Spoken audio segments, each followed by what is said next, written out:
elektroninio pašto nesuveda ir socialiniuose tinkluose ten pasiklystas tarp tų brūkšnelių didžiųjų.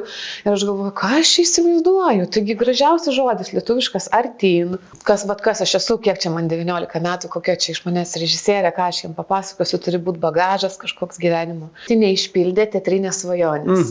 Mama pasakė, neuždirbsi to iš to teatro tokį teisę. Atrodo, Klaipėda ne tokia didelė, bet mus vis dar atranda. Atrodo, Vilnius Kaunas jau atrado, klaipėdiečiai, jiem viskas, kol tas vėjas, nustoja pūsti, jiem truputėlį ilgiau užtrunka. Nuo buhalterės iki gydytojo onkologo, nuo teisininko iki pedagogo, nuo verslo centro vadovės iki freelancerės. Mes tikrai augam ir tas augimas yra toks, kada jau jauti, kad švarkelis per mažas. Jau tą švarkelį reiktų persiūti ir dėti 2 žmonėm, o gal jau ir visiems 3. Ko tu palinkėtum Klaipėdai? Ilgai negalvojus. Vėjo. Taigi čia jo pilna. Sveiki visi, kurie žiūri ir klauso Vakarų Ekspreso tinklalaidę Laikas Klaipėdai. Šiandien jos viešnia yra Marta Wendland. Marta yra Klaipėdos teatro Artyn įkūrėja, vadovė, dar kiek žinau dėstytoja. Tai laba diena, Marta. Labą dieną, Valdai. Ačiū, kad atėjot. Ačiū, kad pakvietėt. Kai galvoju, kokius motyvus reikia pasakyti, kodėl pasikviečiam čia žmogų vieną ar kitą, tai galvoju Marta. Marta, teatrai Klaipėdoje neįkūriami labai dažnai, o tu paėmė ir įkūrė. Tai kas čia privertė tave arba stumtelėjo, nežinau. Apskritai teatrai nėra įkūriami labai dažnai ir tiesą pasakius, kai šita mintis pradėjo megztis, kad kurti kažką savo, tai nebuvo teatro idėja. Tai buvo idėja kažkokia tai teatro veikla, edukacijos, dirbtuvės, kažkoks toks užsiėmimas po pamokų suaugusiems. Ir kai susibūrė žmonės, skirtingų profesijų, tiek ir teatro žmonės, tiek ir neteatro žmonės, ir tas visas edukacijas, žaidimus, kai aš pradėjau juos kviesti į tuos rinkimus ten 2-3 kartus per mėnesį, jie labai susilipdė, pasidarė tokia komanda, aš jau iš tos režisūrinės perspektyvos žiūriu, kad gal mums kokią teatrinę medžiagą dramaturginę pasibandyti statyti. Ir tuo metu turėjome tokią labai tokias siauras patalpas ir labai mažą sceną ir galvojau, kokį spektaklį būtų galima pritaikyti ir man į rankas pateko Daivos Šepauskaitės Pupos, kur veiksmas vyksta lifte. Ir man labai tiko, nes ten viskas labai siaura ir labai maža. Ir mes pateikėm teatro bendruomenį čia prieš beveik 8 metus. Ir labai kažkaip taip teigiamai, sakom, tai čia vieną pastatėm, gal bandykim dar vieną. Ir kai jau susiformavo tas branduolys, kuris dirba, repetuoja, renkasi, turi atsakomybės, taip tiesiog gimė steigimas teatro VŠI Artyn teatras. Čia procese. Pradinė mintis buvo tiesiog žaidimai, edukacijos, kūrybinė laboratorija, bet kad mes išaugsim į teatrą, tokio tikslo tuo metu nebuvo. Gerai, bet tai ta pradinė mintis iš ko jinai atėjo, dar pasikapstom giliau. Pasikapstom. Jinai atėjo iš to, kad labai taip vaizdiškai prisimenu tą, aš buvau nėščia tuo metu ir kaip tik baigiau magistrą. Ir, nėščia režisierė, kaip sakant, įdomus. Kur jinai dėsis? Kur jinai dėsis? O kažką veikti labai noriu, esu labai darbinga, labai veikli, labai aktyvi. Ir man tie 2 metai tokie buvimo mama be kažkokios papildomos veiklos, tuo metu atrodė, kad kažką turiu sugalvoti. Tai nuo to prasidėjo ir kadangi laukiausi savo sūnaus, tai kažkaip savaime, kad kur čia aš su tuo pilvuku įsidarbinsiu. Tai buvo ta mintis, kad padarysiu savo, taip lengvai, 1-2 kartus per savaitę, susirinksim su žmonėmis ir taip netikėtai tas visas konstruktas pradėjo didėti, augti ir išaugo iki teatro. Marta, tu esi atvykus gyventi į Klaipėdą. Taip. Iš Kauno, jeigu neklystu. Iš Kauno. Tai Koks laiko tarpas buvo praėjęs nuo tavo atvykimo į naują miestą ir iki tavo, sakysim, kitų pirmųjų veiklų? Didelis, mažas, kiek metais, nežinau. Grinai būtų bakalauro studijos su akademinė pertrauka ir magistras. Tai keletas metų. 6 metai kažkas tokio, tos buvimo, gerai 7, tokio buvimo Klaipėdos tam puode, virimo. Ir jau buvau ir Tauragėj dirbau Pilies teatre, ir šiaip buvau pradėjus tokių projektinių režisavimų, tiek spektaklių, tiek renginių režisavimų. Jau tame sukausi. Kitaip tariant, jau tam tikrus žmonės pažinojai, jau žinai, kas čia iš ko. Kaip valgoma Klaipėdoje. Kokie žmonės atėjo, bet aš kalbu apie dabartinį, galbūt susiformavusi branduolį, tai jie nėra teatro profesionalai. Jie nėra teatro profesionalai. Dabar jau, kai mes esame užsiauginę raumenis, aš dirbu ir su profesionalais, technikai dažniausiai, taip pat prisijungiantys aktoriai. Mano ta nuolatinė dabar ta trupė yra nuolat ugdoma per mokymus, per kursus. Tai tas toksai procesas, jisai labai gyvas ir kintantis ir prisijungia visų sričių, tiek pat ir teatro profesionalų. O tas branduolys, nuo kurio viskas ir prasidėjo, tai ir buvo žmonės, kaip aš mėgstu sakyti, neišpildė teatrinės svajonės. Mama pasakė, neuždirbsi iš to teatro tokį teisę. Ar, žodžiu, kažkada tai teatro mokytoja pasakė, iš tavęs nebus aktoriaus, žodžiu, neturėk jokių vilčių. Ir žmonės tokie nešiojasi tokius skaudulius pašaukimo teatro, akivaizdžiai turimas pašaukimas teatrui, bet kažkaip gyvenimas, tėvai, aplinkybės nuvedė į vieną ar kitą kryptį. Ir šitie žmonės būtent suformavo branduolį. Čia tu sakai kaip režisierė, kad jie turi pašaukimų į teatrą. Taip. Atsiprašau, pašaukimą teatrui. Aha, nes kartais atrodo, man, tarkim, galbūt diletantui gali atrodyti, iš jo būtų geras aktorius. Tai ta mano nuomonė arba mano nujautimas, tai jisai nieko vertas. Bet čia yra režisierės, ar nematymas, kad turi. Tai įdomus spektras matyti specialybių veiklų, ar ne? Taip, gyvenimuose tų žmonių. Tarkim, kokie? Tarkim, nuo buhalterės iki gydytojo onkologo, nuo teisininko iki pedagogo, nuo verslo centro vadovės iki freelancerės, visko yra. Ir čia yra, kažkada dirbant su technikais, jie taip stebi tą mūsų darbo principą ir sako, labai gerą palyginimą. Sako, šiaip teatrai, jie gauna paruoštus įrankius ir su tais įrankiais, ten plaktukas, ten žodžiu replės, turi surinkti stalą. O tu, sako, ne tik surinkti stalą turi, bet ir įrankius pati pasigaminti. Tai tas įrankių gaminimas iš jų ir yra ta įdomioji dalis bent jau man. Ir tada, kai pasimato, kiek tame žmoguje iš tikrųjų to pašaukimo, kiek mes galime per darbą to pasiekti, kiek tai yra talentas plus darbas. Ir žinoma, be darbo nieko nebūtų, mes tikrai daug dirbam. Pokalbio pradžioje sakai, kad įsigrynino, vadinkim, jį kolektyvas, ar ne? Tai atkrito daug. Taip. Ir minėjai, kad nepabijojo atsakomybės. Taip. Tai jeigu kalbama apie atsakomybę, aš galvoju, kad apie tai, ką tu čia pasakoji, tai ten žmonės ir taip užimti, čia reikia nemažai laiko vis tiek skirti. Taip. Repeticijos, kūrybiniam procesui ir taip toliau. Taip. Tai kiek to laiko užima, sakysim, žmonės? Daug.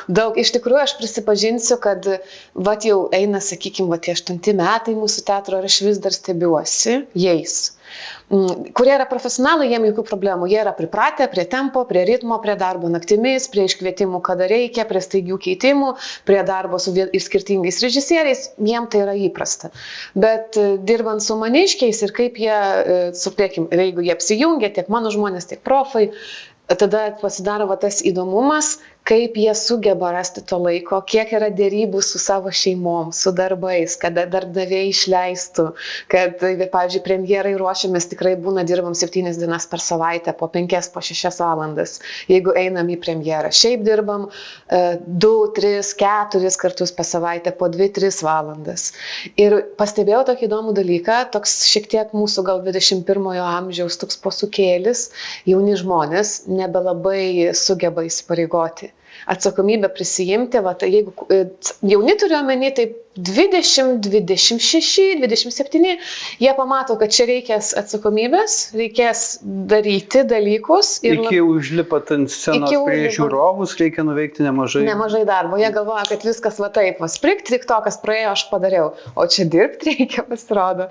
Ir būna išsigąsta to darbo. Tai iš tikrųjų tas branduolys yra, kaip sakau, tokie brandus, atsakingi žmonės, suprantantis, kad jeigu įsipareigojau teatrui, tai ne tik teatrui, bet ir savo partneriui, režisieriai, komandai, dalyvavimui repeticijose, vaidmens sukūrimui ir visam tam konstruktui, kad teatras apskritai. Daug žmonių, mano sprendimas palies labai daug žmonių. Taip, būtent. Minėjai, kad po 5-6 valandas. Čia į premjeras einant. Į premjeras einant. Taip, bandom įsivaizduoti apimtis artyn teatro veiklos. Tai tarkim, kiek turit per sezoną premjerų ir kiek turit, kaip atrodo repertuaras, kokiu jisai dažnumu? Sezono premjerų tikslas 2. Išleisti 2 premjeras. Šiais metais planuojamos 3. Ar pavyks, nežinau, siųskite geras mintis. Repertuare šiuo metu yra 12 spektaklių ir kadangi esam tikrai mažiukai, tai rodom 2-3 kartus per mėnesį, plus jeigu būna festivaliai ir gastrolės. Tai va taip atrodo tas ritmas. Tai pastatytas spektaklis, jisai jau nebereikalauja to didžiulio indėlio laiko ir žmogiškųjų išteklių. Tai jisai yra pradirbamas prieš jį rodant 2-3 dienas, kelias valandas. Susitinkam, prasibėgam techniškai, susitampom, ką reikia ir rodom repertuarinį spektaklį. Va tas didysis darbas yra ruošiant premjeras. Tarp kitko pats įdomiausias. Matyt. Marta, be to, kad esat maži, kaip galvojat, kuo įsiskiriat iš kitų Klaipėdos teatrų? Čia reiktų klausti mūsų žiūrovų. Jie geriausiai pasakytų, nes savo žiūrovą tikrai esam susirinkę ir kas mane labai džiugina, mus vis dar atranda. Atrodo, Klaipėda ne tokia didelė, bet mus vis dar atranda. Atrodo, Vilnius, Kaunas jau atrado, klaipėdiečiai, jiem viskas, kol tas vėjas, nustoja pūsti, jiem truputėlį ilgiau užtrunka. Tai mus vis dar atranda ir bent jau, kai mes pradėjome jau dažniau eiti į publiką, į žiūrovus, mes visada po spektaklių darydavom tokias refleksijas, aptarimus su žiūrovais. Ir jie reflektuodavo, kad kuo jiem būtent mūsų pastatymai kalba, tai kad labai tikra. Labai tikra, sako, tokio tikrumo tarsi visada ir ieškom teatre. Labai tikra, net nesuvaidinta. Tai šitas gal toksai, bet čia kalbant apie mus, aš nesakau, kad pas kitus taip nėra. Čia tiesiog ką aš išgirdau iš žiūrovų ir kad tas tikrumas labai kabina. O šiaip iš tikrųjų reiktų kokią apklausą padaryti žiūrovų. Kada nors būtų galima. 8 metai pačiam teatrui, ar ne jau? Teatrui yra suėję jau 7 ir dabar mes kopiam į tuos 8. Čia jau nuo įkūrimo VŠI, o dar prieš tai, kur tas visas laboratorijos. Taip, kaip apie organizaciją. Taip, kaip organizacija, tai einam 8 metus. Tai atradot savo, nežinau, ar galima sakyti nišą, dėl to, kad beje, ar analizuodami savo žiūrovą, ar jisai yra ateinantis tik pas jūs, ar jisai apskritai teatro mėgėjas? Teatro. Dažniausiai tikrai. Buvo toks vienas tik tai įdomesnis momentas, kai per Valentino dieną rodėm tokį komišką socialinį eksperimentą Mylimos. Tai Valentino dieną visos moteris, teatro mylėtojos atsitempė savo vyrus. Ir aš tikrai prisipažinsiu, nebuvau mačius tiek daug vyrų spektaklio metu. Ir tai buvo, tikrai matėsi, kad tie vyrai nėra didžiausi teatro mėgėjai, bet jie su tokiu džiaugsmu žiūrėjo tą spektaklį, tiek po to gavom būtent iš vyrų padėkų, laiškų, džiaugsmo, kad wow, geras, nesitikėjom. Tada ir pajunti, kad moteris teatro mylėtoja, gerbėja, atsitempė vasario 14 progą savo sutuoktinį, savo draugą, savo ten sužadėtinį. Ir tada buvo toksai, kada pasijuto, kad ne teatro žmonės atėjo, bet iš karto bent jau man dar labai patinka, kai ne jau visai tie mūsų teatro gurmanai, bet kas atranda, tas ateina. Kaip jiem atrodo, taip jie žiūri, be jokių išankstinių nusistatymų. Garbė moterims, kurios ištempia vyrus į teatrą. Dažnai ištempia, taip atrodo, ne, tikrai dažnai. Gerai, tai 8 metai eina, įsitvirtinot, atradot savo vietą Klaipėdos kultūrinėme pasaulyje, gal nežinau, čia gal taip galima vadinti. O kaip organizacija? 7 metai. Jeigu kalbam apie organizaciją, tai visai nemažai jau. Visai nemažai. Tai jeigu, galutinį jūsų produktą, jeigu tai vadintumėm spektaklį, sukurti gebat, o kaip vyksta ta administracinė pusė? Aš kalbu ir apie finansus, ir apie visą kitą. Tai kaip organizacijai sekasi šito? Čia linksmoji dalis. Linksmoji. Nes aš kaip juokauju, esu me, myself and I. Bet dažnai, iš tikrųjų, žmonės, kurie turi savo verslus ar savo kažkokias kūrybinės idėjas, dažniausiai jie yra kažkokie ašis, aplink kurios viskas sukasi ir jeigu ta ašis užlūžta, tai viskas ir pabyra. Bet pas mane yra gerai tuo, kad kadangi labai daug skirtingų profesijų susibūrė, tai vienas gabus marketingė, kitas gabus yra kažkur vietoj ir tai kitas toj ir apsijungiam, kai reikia pagalbos, kai reikia kažkokių didesnių projektų įgyvendinimo, tai mes tada naudojam savo pačių išteklius, nes etatų pas mus teatre nėra. Tai darbuotojų tokių etatinių mes neturime. Žadėjau klausti, kad, kiek uždirba aktorius pasirinkt. Čia supratau, kad įmanoma, nes tai tiesiog nėra. Tai kitaip tariant, aktorius jisai atneša ir tokią vertę dar į organizaciją. Taip, dar šalia to, kad jisai ir kūrė vaidmenis, kūrė visą spektaklį savo buvimu, jis dar įneša savo kažkokį dar gabumą, įdėkime savo profesinio lauko. Tai mes taip juokaujam, turim porą medikų teatre, tai vis laik, man čia akytę skauda, gal gali pažiūrėti, čia man kažkur biškį raudona, tai mes dar ir savo šeimos gydytojus turim. Žodžiu, teatre artin yra gera būti dėl to, kad ne vien tik dėl to, kad mes kažką galime sukurti. Juokauju, žinoma. Bet, nujaučiu, nežinau, bet nujaučiu, kad didesnė gyvenimo dalis vis dėlto į meninę pusę, ar ne? Ir režisūra irgi matyti neatsitiktinai, ar ne? Neatsitiktinai. Gyvenime iš tikrųjų ir jauniems žmonėms labai dažnai sakau, kad reikia nebijoti klysti, bet žinoti vardan ko tą klaidą padarėjai. Arba kažkoks toks, nes ir studijas mečiau ir ne vieną kartą ir perstojau. Ir režisūros. Taip. Ir aktorinis buvo, ir žodžiu, klaidžiojau kairę dešinę visaip kaip ir vienur dirbau ir kitur. Tikrai daug klaidžiojau ir kai jau tas mano klaidžiamas pasibaigė ir viskas suėjo į magistrantūrą, kur gražiai uždėjau štampą ir užrišau papkutę, supratau, kad be to viso klaidžiojimo, kurį turėjau, aš būdama iš tikrųjų jauna kaip režisierė, nelabai turėčiau iš ko režisuoti. Neturėčiau to bagažo, ką man pasakyti žmonėm, kurie neretai gerokai už mane vyresni. Nėra gerokai, bet vyresni. Ir tas klaidžiojimas, ieškojimas toks, tas ėjimas į režisūrą, ją pametant vėl prie jos grįžtant ir suformavo iš esmės mane kaip režisierė, kada prisirinkau labai daug ir labai skirtingos gyvenimo patirties per labai trumpą laiką. Dabar jau turi ką pasakyti žmonėm. Ką turiu dabar pasakyti? Ne, sakau, dabar jau tik... Jo, dabar jau turiu ką pasakyti. Nes minėjai, kad atrodė jaunai, kad nelabai turiu ką. Tai... Kas aš esu, kiek čia man 19 metų, kokia čia iš manęs režisierė, ką aš jam papasakosiu, turi būti bagažas kažkoks gyvenimo. Neužtenka žinoti metodus. Tai manau, kad prisirinkau. Marta, gali lyginti ne viename mieste gyvenai ir kaip Klaipėdoje, nežinau, tas pats teatras, ta pati, nežinau, kultūrinis gyvenimas, koks jisai, visada įdomu sužinoti kiekvieno žmogaus požiūrį. Aš labai myliu Klaipėdą ir nesutinku visiškai, kai žmonės sako, kad čia nėra ką veikti. Gal jau nebesako taip, iš tikrųjų, gal jau nueina šitą bangą. Bet čia yra pilna ką veikti, galbūt tik mes Klaipėdoje neturim, kaip pasakyti, centruoto kažkokio šaltinio, kur būtų lengva surasti viską, kas Klaipėdoje vyksta. Nes Artin teatras savo skelbia, jaunimo teatras savo skelbia, ten dramos teatras, ten Šeiko, dar kažkas. Ir mes visi tokiais savo burbuliukais ir tada žmonės turi atrasti Artin teatrą, turi atrasti tą, turi atrasti šitą renginį, šitą koncertą.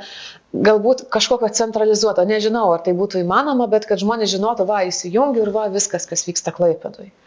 Būtų po ranka, nes vyksta labai daug ir kas man patinka, Klaipėdoje tikrai nėra tokio žvėriško tempo, koks, pavyzdžiui, buvo Kaune. Man kai gyvenau ir augau ir formavausi, apie Vilnių iš vis nešneku, man svetima. Yra dideli miestai, didelis tempas, dažni kamščiai, aš neištverčiau ilgai.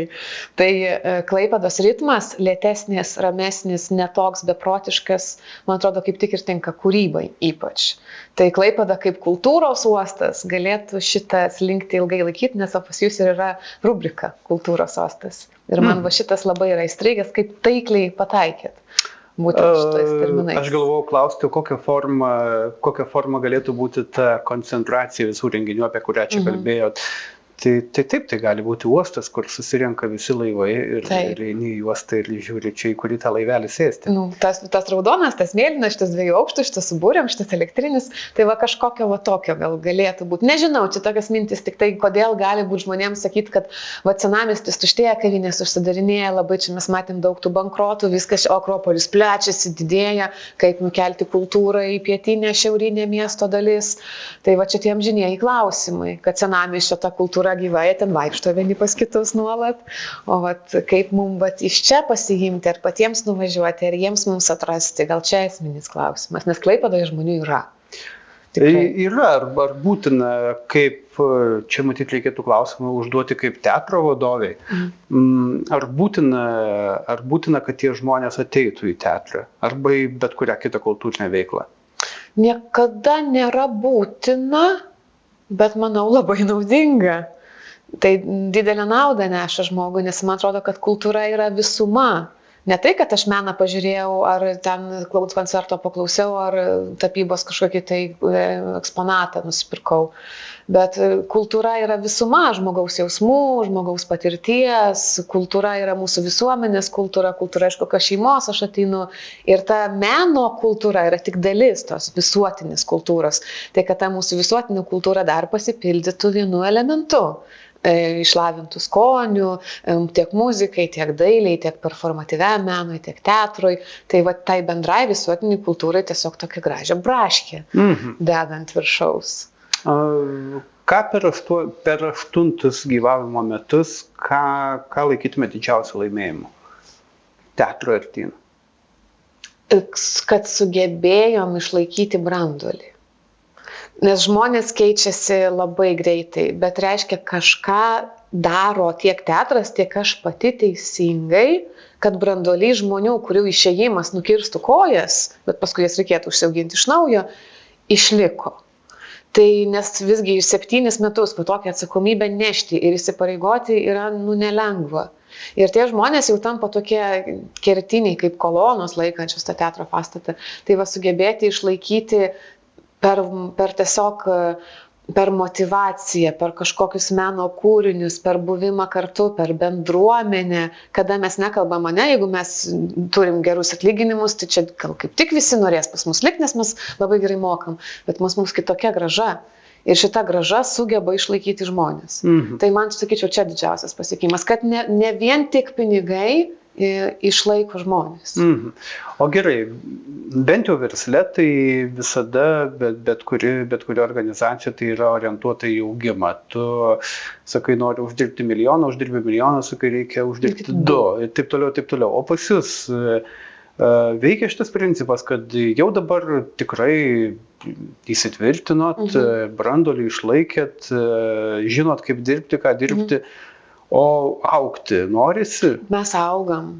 Mes tikrai augam ir tas augimas yra toks, kada jau jauti, kad švarkelis per mažas. Jau tą švarkelį reiktų persiūti ir dėti 2 žmonėm, o gal jau ir visiems 3. Tas augimas tikrai jaučiasi ir finansinė išraiško jisai jaučiasi. Ir ar tai visada tik tas augimas ir bus, tai versle ko gero niekada taip nebūna, nes menas kažkiek irgi yra verslas. Reikia iš jo uždirbti, kad galėtum jį vystyti. Tai čia natūraliai. Bet šiuo metu jau kokie, sakyčiau, gal 3 metai ta kreivė kyla į viršų mūsų. Kada aš galiu samdyti žmonės, mokėti atlyginimus, kada galiu išmokėti tai, ką priklauso teatrui, išmokėti visas autorinės teisės, komunalinės, visas scenografijas, kostiumus, kada tu jau gali pradėti kvėpuoti. O žmonės, kurie, ar jiems tas švarkelis, kita prasme, ne per mažas, ar jie neužsimanė į didesnės scenas? Visko būna, jo. Tai yra buvusių užsimaniusių į didesnės scenas, yra ir nuėjusių, bet neišėjusi iš mūsų, bet tą pasimatavę, tą didesnį sceną. Tai visko būna ir aš tik tai labai sveikinu, kad dėkim šitoj vietoj jau tam mano, taip aš kartais sakau, jau mano aktoriai tie batukai nebetinka, tai jisai jau tas plunksnas pasikedena ir eina ieškoti kitų batukų.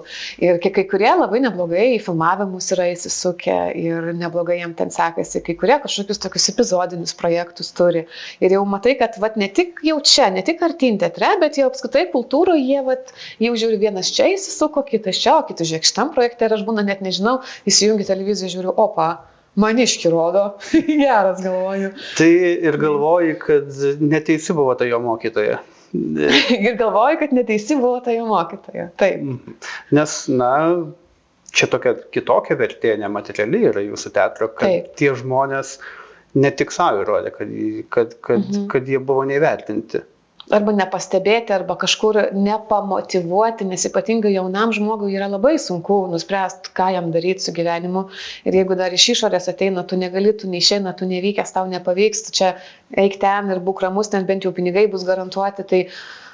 Ir dabar, pavyzdžiui, tom pačiam edukacijom, aš jau vis dar turiu labai nemažai ir važinėjau ir po Lietuvą, ir važinėjau į mokyklas ir tikrai daug bendraujant su jaunimu pasijunta, kaip jiems trūksta palaikymo siekiant savo svajonių, kad jis nori juos išpildyti, kad jis nori tuo ir anuo būti ir sako, nu, vat manęs tėvai, vat manęs mokytojai, manęs tas nepalaiko, būna asmeniškai klausia, sako, ką man daryti, kad manęs nepalaiko. Palaikyti galima, ypač jeigu turi žinių specifinių, vat kaip režisierė gali pasakyti geras aktorius ar ne, o yra tekę taip, kad ateina pasis žmogus ir tu sakai, nu, sorry, nu ne. Taip nėra, yra buvę, kad tikrai matai, kad nu ne. Bet kadangi man vien mūsų pavadinimas Artin diktuoja, kad buvimas arti vieni kitų svajonių, ką tik tai nori galima prie to Artin pridėti, prie ko Artin aš einu, tai tas mūsų Artin žmonių čia labai reikšmingas. Tai tas žmogus anksčiau ir vėliau švelniai pats supranta ir pereina į tai, kad dėkoju už patirtį, labai daug išmokau, bet metas skirtis. Ir aš galvoju, nu vat kaip gerai išėjo. Nereikia ir žmogaus nuliūdinti, jis pats pamato ir gražiai viskas išeina. Visko būna, aišku, bet kad ateiti ir pasakyti, duris ten, nesu. Ne jūsų stilius. Ne mano. Jau paaiškinat visą pavadinimo įdomaus, sakyčiau, prasme, ar yra dar kažkas? Kodėl būtent toks? Yra. Buvo viskas prasidėjo nuo to, kad su vyru po vestuvinę kelionę keliavom į Ameriką ir radom kažkokį tai kabakiuką pavadinimu Oak Inn. Ir man tai patiko, tas Oak Inn. Ir aš tuo metu jau galvojau, jau buvau sukus. Ąžuolo užeiga. Jo, ąžuolo užeiga. Oak Inn. Toks kaip ąžuolo kabakas, kažkas tokio. Ir ten taip susisukėti žmonės, kažkas ten vyka, muzika groja, kažkas ten kažką daro. Ir aš jau buvau pradėjus tą savo laboratorijų mintis dėstyti ir galvojau, tai kažkokio pavadinimo tai mano laboratorijai reikės. Ir galvojau, reikia tada pavadinti Art Inn. Vat kaip kietai, angliškai Art Inn. Ir aš pavadinau Art brūkšnelis į ilgoji. Kaip Amerikos lietuvis sakytų Artinas. Jo. Bet tas Amerikos lietuvis, kuris nebuvo 60 metų Lietuvoje. Taip. Einam Artin. Artin, kuris jau nuoširdžiai nebeištarė. Ir aš tokį grozdišką pavadinimą sugalvojau, Art į ilgoji in. Arti in gaunasi, kad ir Artin tame užkoduotas, ir Art in. Ir žiūriu, kad klaidų, ir žmonės neranda, ir elektroninio pašto nesuveda, ir socialiniuose tinkluose ten pasiklystas tarp tų brūkšnelių didžiųjų. Ir aš galvoju, ką aš įsivaizduoju? Taigi gražiausias žodis lietuviškas Artin, kuriame vis tiek yra tas art, pirmas skiemuo, kas nori jį pamato, kas nenori nepamato. Ir naudojamis tą lietuvišką žodį. Tarp kitko, komiška situacija yra tokia, kad tik dabar, pavyzdžiui, man sąskaitas faktūras išsirašinėjant, sakau, VŠI Artin teatras. Ir man taip Artin, sakau, Artin, sako, ką čia reiškia? Sakau, Artin, artėti, eiti, sako, čia lietuviškai, sako, mes bandom iššifruoti, kokia čia kalba, tiek pripratę prie tų anglicizmų, jiems jau užtrumpina, kad čia tiesiog lietuviškai žodis Artin. Tai vis tiek tą skambėsi tokį pasirodo išlaikė, bent jau sąskaitos faktūras išrašinėjant. Gerai. Marta, gerai, dabar dar vienas klausimas, jisai bus beje paskutinis, bet mes jį užduodam visiems savo svečiam, nesvarbu, kuo jie užsiima, ką jie veikia. Ko tu palinkėtum Klaipėdai? Ilgai negalvojus. Vėjo. Taigi čia jo pilna. Aš palinkėčiau vis tiek vėjo. Vėjas tokia yra gaivalinga stichija ir jame yra tiek, nežinau, grožio. Tai palinkėčiau Klaipėdai vėjo vidinio, išorinio, ramaus, uraganinio, lengvo dvelksmo, visų rūšių vėjo. Su visom mintim, su visa kūryba, su visko, kas gražaus atneša, kas negražaus nupučia ir vėjo. Ačiū labai už palinkėjimą, ačiū labai už skirtą laiką, ačiū labai už įdomų pokalbį. Ačiū labai. Man irgi buvo labai įdomu. O mes savo žiūrovam ir klausytojams primename, kad šią, kaip ir kitas tinklalaidės, galite pamatyti Vakarų Ekspreso YouTube kanale. Galite prenumeruoti ir įrašus pamatysite pirmieji. Ačiū Jums labai, kad esate su mumis, iki kitų kartų.